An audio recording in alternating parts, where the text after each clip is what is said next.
নমস্কার বন্ধুরা, শুভ মহাপঞ্চমী।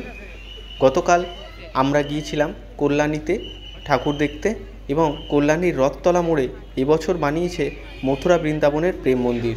সত্যি অপূর্ব সৌন্দর্য, খুব সুন্দর লাগছিল। যারা কল্যাণী যাচ্ছেন এই মন্দিরটি দর্শন করতে কেউ ভুলবেন না। সামনে বাইক পার্কিংয়ের জায়গা রয়েছে 20 টাকা করে, আর 500 মিটার মতো লম্বা লাইন পড়েছিল।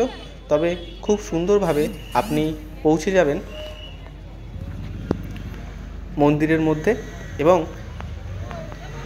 ITI মোড়ের মতো এখানে হুইসেল বাজানোর মতো এবং ঠেলে দেওয়ার মতন ব্যবস্থা নেই। এখানে আপনি ধীরে ধীরে মন্দিরে প্রবেশ করবেন এবং প্রবেশ করতে করতে অনায়াসে অসংখ্য ফটো ভিডিও নিতে পারবেন। আমরাও যেমন দেখুন ক্যাপচার করেছি। এবং মন্দিরের ভেতরে এবার প্রবেশ করব। মথুরা বৃন্দাবনে মন্দিরের সৌন্দর্যের সাথে এখানে সবথেকে ভালো যেটা, মিনিটে মিনিটে লাইট কালার চেঞ্জ হয় মন্দিরের। এখানেও কিন্তু একই রকম আলোকসজ্জা করা হয়েছে, বাংলায় প্রেম মন্দির লেখা। খুব ভালো লাগছিল। এরপরে আমরা গর্ভগৃহে প্রবেশ করব এবং দেখুন ওখানটা কীরকম।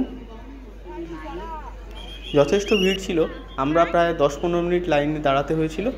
এবং দেখুন ভেতরেও ভলেন্টিয়াররা বাইরে বের করে দিচ্ছে, তবু আপনি 1-2 মিনিট এখানে দাঁড়িয়ে ভেতরের ভিডিও নিতে পারবেন এবং প্রতিমা দর্শন করতে পারবেন। খুব ভালো লেগেছে। আপনারাও অবশ্যই কল্যাণী এলে রথতলা মোড়ে প্রতিমা দর্শন করুন, আপনাদের খুব ভালো লাগবে। ভালো থাকবেন সবাই। শুভ দুর্গা পুজো সকলকে।